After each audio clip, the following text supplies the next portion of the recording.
அறநிலையத்துறை அமைச்சர்னு நீங்க அதை கேளுங்க. அப்படியே மத்தவங்க சொல்றதுக்கெல்லாம் நான் பதில் சொல்லவே கூடாது. தப்பான விஷயம். நான் என்ன சொல்றேன், நான் என்ன பேட்டி கொடுக்குறேன், நான் என்ன சொல்றேன், அதை பத்தி என்கிட்ட கேள்வி கேளுங்க. அறநிலையத்துறை அமைச்சர் கொடுக்கிற பேசுறதுக்கெல்லாம் நான் பதில் சொல்ல முடியாது.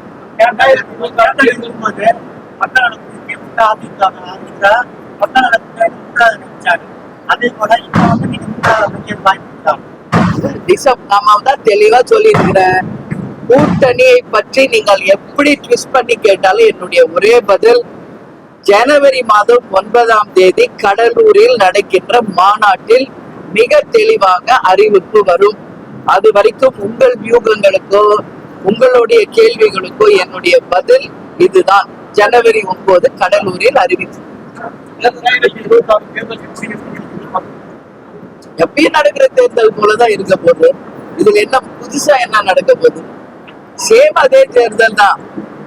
காசு கொடுக்கிற கலாச்சாரம், ஓட்டு திருட்டு, வன்முறைகள் எல்லாம் சேம் அதே தான் இருக்க போது. மக்கள் இந்த முறை யாரை தேர்ந்தெடுக்க போறாங்கன்றதுதான் இங்க $1 மில்லியன் கொஸ்டின். நீங்க எல்லாம் சொன்னீங்க ஒரு பக்கம் கூட்டணி ஸ்ட்ராங்குன்னு, ஒரு பக்கம் இல்லைன்னா அப்படி கிடையாது. இன்னும் 7-8 மாசம் இருக்கு. அரசியலில் எது வேண்டும் என்றாலும் நடக்கலாம். பிரிந்தவர்கள் கூடுவதும் கூடியவர்கள் பிரிவதும் எல்லாம் தமிழ்நாட்டில எவ்வளவு ஆண்டு காலம் நம்ம பார்த்தாச்சு. நிரந்தர எதிரியும் இல்லை, நிரந்தர நண்பரும் இல்லை தேர்தல் அரசியலில். அதனால பொறுத்திருங்கள். ஜனவரிக்கு முன்னாடி ஒரு தெளிவான ஒரு டிசிஷன் எல்லா கட்சியுமே எடுப்பாங்க. சரி, என்னைக்கே நீங்க சொல்லிதான் தெரியும். ஏதோ கோயிலுக்கு போறோம்னு தான் சொல்லிட்டு போனாரு. அது தெரியாத விஷயத்த நான் எப்பவுமே பேச மாட்டேங்க. அவர் எங்க இருக்காரு உண்மையா தெரியுமா உங்களுக்கு? அவரு கோயம்புத்தூர் ஏர்போர்ட்ல என்ன சொன்னார்? கோயிலுக்கு போறேன்னு தான் சொன்னார். அதனால தெரியாத ஒரு விஷயத்துக்கு நான் பதில் எப்பவுமே சொல்றது கிடையாது. அதனால இந்த கேள்வி நீங்க அவங்க கிட்டே தான் கேட்கணும்.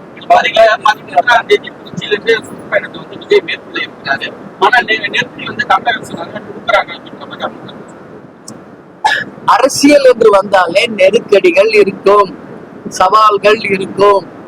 எதிர்நீச்சல் போட்டே ஜெயிச்சு இன்னைக்கு 21வது வருஷத்துல காலடி வைக்க போறது தேமுதிக. இது மாதிரி எத்தனையோ இன்னல்களை சவால்களை சந்திச்சுதான் இன்னைக்கு 21வது வருஷம் நாங்க கட்சியை நடத்திட்டு இருக்கோம். புரியுதுங்களா? எந்த ஒரு இடையூறு சவாலோ இல்லாம யாருமே இங்க வந்துட முடியாது அரசியல். அதனால இதெல்லாம் இருக்கும். எதிர்நீச்சல் போட்டுதான் வரணும். கேப்டன் அப்படிதான் கட்சியை கொண்டு வந்தார். இன்னைக்கு நாங்க அப்படிதான் கட்சியை கேப்டன் வழியை நாங்க கொண்டு செல்கிறோம். நான் இதுக்கு நேற்றே பதில் சொல்லிட்டோம்.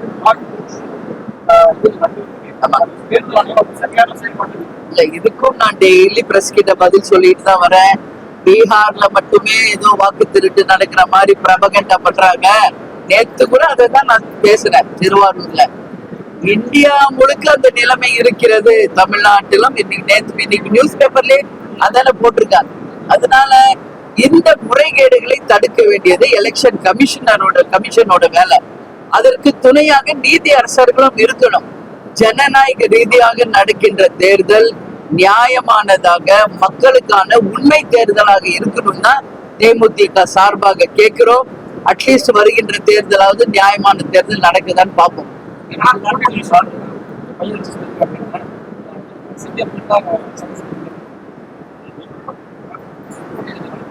அவர் நம்பிக்கையை அவர் சொல்லியிருக்காரு.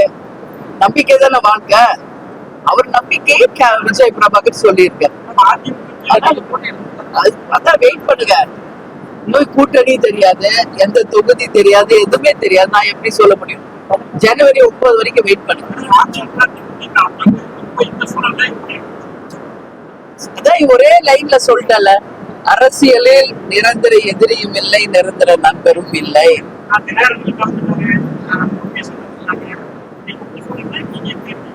நான் தான் சொல்லிட்டல, நிரந்தர எதிரியும் நண்பரும் இல்லை.